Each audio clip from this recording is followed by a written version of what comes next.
Hi welcome back to Abi solution. ഇന്ന് പറഞ്ഞുതരാൻ പോകുന്നത് വളരെ വളരെ വളരെ ശ്രദ്ധിക്കേണ്ട ഒരു കാര്യമാണ്. കാരണം നമ്മൾ എപ്പോഴും വാട്സപ്പ് ഉപയോഗിക്കുന്ന ആളുകളാണ് അല്ലെ. വാട്സപ്പ് ഉപയോഗിക്കുന്ന സമയത്ത് നമ്മൾ നമ്മുടെ ഫ്രണ്ട്സ് അയക്കുന്ന പല രഹസ്യങ്ങളുണ്ടാവും. നമ്മുടെ ഫോട്ടോസ്, വീഡിയോസ്, അല്ലെങ്കിൽ നമ്മുടെ സൗണ്ട് റെക്കോർഡിങ്സ്, ഇങ്ങനത്തെ പല കാര്യങ്ങളും ഉണ്ടാവും അല്ലെ.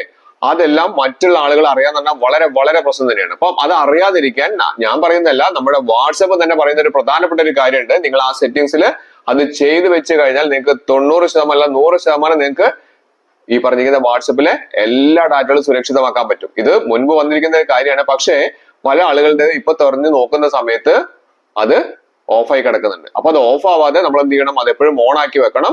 അതെന്താണ് സെറ്റിംഗ്സ് ഞാൻ പറഞ്ഞുതരാം. അതിന് മുൻപ് എന്റെ ചാനൽ സബ്സ്ക്രൈബ് ചെയ്യാതെ കാണുന്നവരാണെങ്കിൽ സബ്സ്ക്രൈബ് ബട്ടൺ, ലൈക്ക് ബട്ടൺ, എല്ലാ ഫ്രണ്ട്സിലേക്കും ഒരു ഇൻഫർമേഷൻ ഇപ്പോൾ തന്നെ ഷെയർ ചെയ്ത് കൊടുക്കാം. മാത്രമല്ല എന്റെ ഫേസ്ബുക്ക് അക്കൗണ്ട് കൂടി നിങ്ങളൊന്ന് ഫോളോ ചെയ്യുക. ഞാൻ അതിന്റെ ലിങ്ക് ഡിസ്ക്രിപ്ഷൻ ബോക്സിൽ ആഡ് ചെയ്യുന്നുണ്ട്.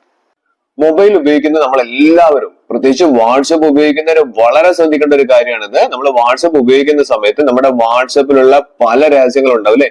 നമ്മുടെ ഫ്രണ്ട്സുകൾ അയച്ചിരുന്ന ഫോട്ടോസ്, വീഡിയോസ്, അല്ലെങ്കിൽ കോൾ റെക്കോർഡിങ്സുകൾ, അങ്ങനെയുള്ള പല പല രഹസ്യങ്ങളും മറ്റുള്ള ആളുകൾ അറിഞ്ഞാൽ വല്ലാത്തൊരു പ്രശ്നം തന്നെയാണ് അല്ലെ. അപ്പൊ അത് ഒഴിവാക്കാൻ നമുക്ക് നമ്മുടെ വാട്സപ്പ് തന്നെ പറഞ്ഞിരിക്കുന്ന ഒരു ടെക്നിക്കാണിത്. നിങ്ങൾ കറക്റ്റ് ആയിട്ട് ചെയ്തു വെക്കുക, മനസ്സിലാക്കി ചെയ്യുക. ഇവിടെ കണ്ടില്ലേ നമ്മുടെ കുറെ പ്രൊഫൈലുകൾ താഴെ കാണുന്നുണ്ട് അല്ലെ. ഇതിലൊക്കെ വന്നിരിക്കുന്ന കാര്യങ്ങളെല്ലാം നമുക്ക് അറിയാതിരിക്കാൻ, മറ്റുള്ള ആരുടെയും ഷെയർ ആയി പോവാതിരിക്കാൻ നമ്മൾ എന്താ ചെയ്യേണ്ടത്? ആ 3 ഡോട്ട്സിൽ ക്ലിക്ക് ചെയ്യുക. അവിടെ താഴേക്ക് വന്നു കഴിഞ്ഞാൽ ഇവിടെ കണ്ടില്ലേ സെറ്റിംഗ്സ് എന്ന് പറയുന്ന ഒരു ഓപ്ഷൻ കാണുന്നുണ്ട് അല്ലെ. ആ സെറ്റിംഗ്സിൽ ഒന്ന് ക്ലിക്ക് ചെയ്യുക. ആ സെറ്റിംഗ്സിൽ ഒന്ന് ക്ലിക്ക് ചെയ്താലാണ് നമുക്ക് ഈ പറഞ്ഞിരിക്കുന്ന ഓപ്ഷനിലേക്ക് എത്തുന്നത്. നമുക്ക് താഴേക്ക് വന്നു കഴിഞ്ഞാൽ എല്ലാവരും മനസ്സിലാക്കി ചെയ്യുക. താഴേക്ക് വന്നു കഴിഞ്ഞാൽ ഇവിടെ ചാറ്റ്സ് എന്ന് പറയുന്ന ഒരു ഓപ്ഷൻ കാണാൻ സാധിക്കുന്നുണ്ട് അല്ലെ.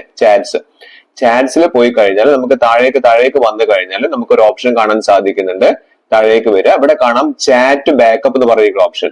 അതായത് നമുക്ക് ഈ ചാറ്റ് ബാക്കപ്പിലാണ് നമുക്ക് നമ്മളുടെ എന്ത് രഹസ്യങ്ങളോ ഫോട്ടോസോ വീഡിയോസോ ഒക്കെ വാട്സപ്പിൽ ഉണ്ടെങ്കിൽ നമുക്ക് അഥവാ വാട്സപ്പ് ഡിലീറ്റ് ആയി പോയാലും നമുക്ക് തിരിച്ചു കിട്ടണമെന്നുണ്ടെങ്കിൽ ഈ ചാറ്റ് ബാക്കപ്പിൽ പോയിട്ട് നമ്മൾ എന്താ ചെയ്യേണ്ടത്? ഇവിടെ ബാക്കപ്പ് എന്ന് പറഞ്ഞ ഓപ്ഷൻ കാണുന്നില്ലേ, ആ ബാക്കപ്പിൽ ക്ലിക്ക് ചെയ്താൽ നമ്മുടെ ഈ ജിമെയിൽ ഐഡിയിലേക്ക് അത് എല്ലാം സേവ് ആയിക്കോളും. പിന്നീട് ആവശ്യം വരുന്ന സമയത്ത് നമുക്ക് അവിടുന്ന് എടുക്കാൻ പറ്റും. അതുകൊണ്ട് നിങ്ങൾ എന്ത് ചെയ്യണം? ഇവിടെ നിന്ന് ബാക്കപ്പ് കൊടുത്തിടണം. എല്ലായ്പ്പോഴും അത് ആലോചിച്ച് ചെയ്യുക. ഇനി അതിനുശേഷം നമ്മൾ മനസ്സിലാക്കേണ്ട ഒരു ഓപ്ഷൻ, അതായത് അങ്ങനെ കിടക്കുന്ന ഫോട്ടോകള്, ഫയലുകൾ, വീഡിയോസ് ഇതൊക്കെ മറ്റുള്ള ആളുകൾ അറിയാതിരിക്കണമെങ്കിൽ, അല്ലെങ്കിൽ മറ്റുള്ള ആളുകളിലേക്ക് ഷെയർ ചെയ്യപ്പെടാതിരിക്കാൻ ഇവിടെ ഒരു ഓപ്ഷൻ വന്നിട്ടുണ്ട്. കണ്ടില്ലേ? End to end encrypted backup എന്ന് പറയുന്ന ഒരു ഓപ്ഷൻ കാണിക്കുന്നുണ്ട് അല്ലെ. ഇത് ഇവിടെ കണ്ടോ ഓഫ് ആയിട്ടാണ് കിടക്കുന്നത്. ഇത് മുൻപ് വന്നിരിക്കുന്ന ഒരു ഓപ്ഷനാണ്. പക്ഷെ പലരുടെയും ഫോണിൽ ഇത് മാറി കിടക്കുന്നുണ്ട് എന്ന് പറയുന്നുണ്ട്. അതുകൊണ്ട് നിങ്ങൾ ഇടയ്ക്കൊന്ന് ചെക്ക് ചെയ്ത് നോക്കുക നിങ്ങളുടെ end to end encrypted on ആണോ എന്നുള്ളത്. അല്ലെങ്കിൽ നിങ്ങൾ ഓഫ് ആണെങ്കിൽ ജസ്റ്റ് ഒന്ന് ക്ലിക്ക് ചെയ്ത് കഴിഞ്ഞാൽ ഇവിടെ ടേൺ ഓൺ എന്ന് പറയുന്ന ഒരു ഓപ്ഷൻ ഇവിടെ കാണിക്കും.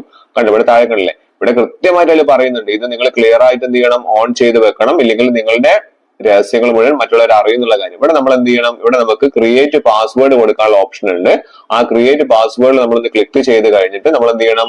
ഒരു 6 ഡിജിറ്റ് പാസ്വേഡ് നമുക്ക് ക്രിയേറ്റ് ചെയ്യാൻ പറ്റും. ആ 6 ഡിജിറ്റ് പാസ്വേഡ് നമ്മൾ ഓർത്ത് വെക്കണം എന്നുള്ള കാര്യം പറഞ്ഞിട്ട് അഥവാ മറന്നുപോയാൽ പിന്നെ ഒരു രക്ഷയുമില്ല. അപ്പൊ അതുകൊണ്ട് നിങ്ങൾ ഡയറിയിൽ എവിടെയെങ്കിലും എഴുതിയും കൂടി വെക്കുക. അങ്ങനെ ചെയ്ത് വെച്ച് കഴിഞ്ഞിട്ടുണ്ടെങ്കിൽ നിങ്ങളുടെ വാട്സപ്പിൽ നിങ്ങളുടെ ഫ്രണ്ട്സ് ഒക്കെ അയക്കുന്ന ഫോട്ടോസ്, വീഡിയോസ്, അങ്ങനത്തെ ഒരു കാര്യങ്ങളും എവിടേക്കും നഷ്ടാവില്ല. അപ്പൊ നമ്മൾ എന്താ ചെയ്യേണ്ടത്? ഇവിടെ പാസ്വേഡ് കൊടുക്കുക. പാസ്വേഡ് 6 ഡിജിറ്റ് 6 ഡിജിറ്റുള്ള പാസ്വേഡ് ആണ് കൊടുക്കേണ്ടത് കൃത്യമായിട്ട് പറയേണ്ടത്. എല്ലാവരും ഇത് ചെയ്തു വെക്കാൻ ഒരിക്കലും മറന്നു പോകരുത്.